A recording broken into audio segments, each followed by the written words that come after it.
Sports, Adam Silver told Yahoo Sports that the NBA has spoken to Raptors superfan Drake about toning down his interactions on the sideline.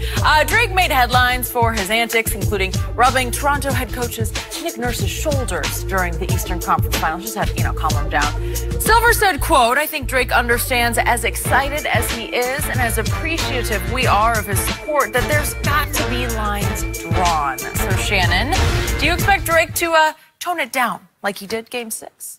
What do you say? What did the commissioner say, Skip Bayless? Drawn. Yes. So I expect him to be more like Game 6 as opposed to Game 4. That's what my expectations are. Because clearly there has to be a line. And he crossed them. You know it. You thought that was acceptable behavior. How could you? And you know what? As uptight as you are about everything, and now all of a sudden Drake out there doing cartwheels on the sideline, you're like, well, that's fine. I mean, he's a fan. He's excited. I like Drake. I like Drake too, but I don't like him cutting up like that. Really? So now that we have an understanding of what the expectations are of all our guests, fans alike, behave.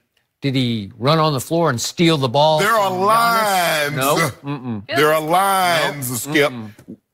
We live in a world that has walls. Yep. We live in a world that has lines, and they've been drawn. So don't cross those lines, Drake. Interesting.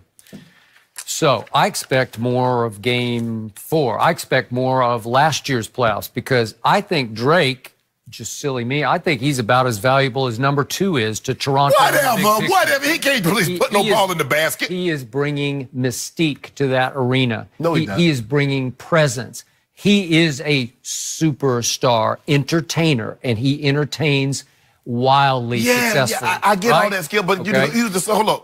Wasn't he on the sideline the last 2 years when they got swept? Okay. But I love this quote from Norman Powell yesterday, and I got to read it. Okay. Allow me to read this. This is Norman Powell on Drake. He said, "I like having Drake on the sideline. He's a great supporter. It's kind of funny how much his love and passion for the game and for the team really affected our opponents. It worked. It was getting under the skin and into the psyches of Budenholzer and so just for my edification or clarification. So this is Drake's first year as a fan and sitting on the sideline. Am I correct? Nope. So all those years he was sitting there. So when they got swept, what was the impact then? They got swept twice. But Norman Powell concluded yesterday. Interesting. It's probably bothering them a little bit, but he's staying within the rules. He is staying within the rules. If he stayed within the rules, the commissioner would have never had a conversation with him. If he was in the rules, Commissioner Silver, who's great, I buy that. Yep. Right now, he's the hottest commissioner going right now because he gets it. Okay, I'll give you that. If everything was in the boundaries, there was no need to have no conversation. Who has a conversation when there's no need to have a conversation? I'm sure I told you this was coming from the commissioner. I know it was. I just wanted to warn him to stay within sort of shouting distance of your seat. Why do I need to can't venture too far to the left or the right. You don't need to warn me about anything. We don't need to have a conversation if I'm doing nothing wrong. Okay. I never got called to the only time I got in trouble when I did something wrong, I had to stand in the corner, had to have my desk outside, had to go see the principal. I've been there and done that. Teacher telling me, talking about, Shannon, be quiet. Talk when you get home. I said, well, Granny told me to talk when I got to school. I guess you lost this one. Get in the hall. Well, okay, whatever. But Skip, baby, you know he crossed the line. All that rubbing the coach's shoulder. Really, Skip? I enjoyed it, actually. I think Jenny really enjoyed it. Look, okay, but Drake has over 100 million followers on Instagram and Twitter combined. So think about his reach. And I thought, remember the map we had yesterday of all the fans rooting for Toronto? I wonder if Drake has something to do with that, honestly. Because 100 million people are following Drake's moves. He all on the sideline playing. So can I remind you how this started in last year's playoffs? And again, They caught that L. They were ingloriously swept out. I got that. Well, why was he acting like that then, Skip? Hey, remember, Kendrick Perkins stepped to him. You remember Kendrick Perk stepped to him. Can we see that? Yeah, old Perk stepped to him and said, what's up? What's good with you, bro? There we go.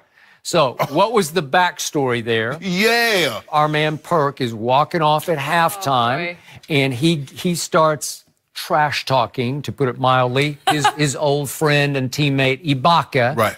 And Drake took it personally, and Drake tried to intervene, but he didn't leave his seat. He just, because they were walking right in front of him, he just interjected his 2 cents. For what? Okay? Because he's Drake. Yeah, okay. Yeah. Perk said, what's good with you, bro? He's defending exactly his own, right? And by the way, Drake is not a bandwagon fan. He did grow up in Toronto, so you got to give him that. I give him that, Skip. It's not like he just jumped aboard and said, I think I'm a Raptor fan. No, right? I'm giving him that. I'm giving him that. Okay. So then what happened after that? It escalates, and after the game, Drake runs up the tunnel, and he's shouting obscenities at the Cleveland locker room, and he even went so far as to question Kendrick's, I'm just going to have to leave it at this, question his manhood. You know, it got really deep. And of course, Kendrick's response was, what's he going to do? Like, well, what's he going to do to me? Nothing. Because that's the one man I would not mess with. Nothing. That's just me. I'm not going to mess with him. No, right? he ain't going to do nothing. Yeah. He going to get that beard groomed. Okay. He going to do hotline bling or something, but he ain't trying to do nothing. Okay. He ain't trying to see Perk. Okay, he ain't trying to see him, but he can get in his face for a second. Man, you better sit down. Because you got all kinds of security around, and you're okay as long as it's right there on the edge of the court, right? Okay. But see, this is how security works. Yep, they stand to the side. See, they standing to the side of you. So while you are there bumping your guns, right, I'm coming right down the pipe. Yeah. And then he got after John Wall in a previous round of last year's playoffs. He's yelling at him. He's yelling, "You're a bum" to John Wall. You know what? Yep. Let him come to the Staples. I'm going to be front row. Oh, you'll be there? I'm going to be up on stage. I'm going to be in the corner stage. Really? You trash. You ain't Tupac. You ain't Biggie. Well, that's a fact. You ain't Jay-Z. Okay. Why you bumping up Drake? Well, those are all does, right? They're just like Well, I'm just saying. obvious. Hold on. Yeah. I'm a fan. Yeah. I'm having a good time. That's what we do, right? Okay. But I think he's getting under John Wall's skin. You think I'm going to get up under his skin if I'm up on stage? Maybe. You could try, but you're not going to be there tonight, and he is. And I got to... Steph Curry got old Chef Steph got that. You know what? I think he will try to get inside the heads of the Warriors. Nah, I think, he's going to be cool. You can do that while you're seated. He cool. I mean, he cool. He going to be cool with Steph and Clay because, they brother, light-skinned brothers. They stick together. He ain't going to get too crazy. I got it. And I think they're friendly. I don't know if you'd go so far as to say they're friends, but I think they're friendly. Yeah. But all is fair. I mean, it's hard to get. I mean, what you going? It's hard to get on Steph. What you going to say? Oh, you a little baby. Go home. How you trash talk, Steph? Well, you could say you choke in the postseason. That'd work, right? Oh, you like? Well, you could. You ain't even really enjoying the NBA. You married with 3 kids. Yeah. I mean, come on. What kind of trash talk you gonna give him?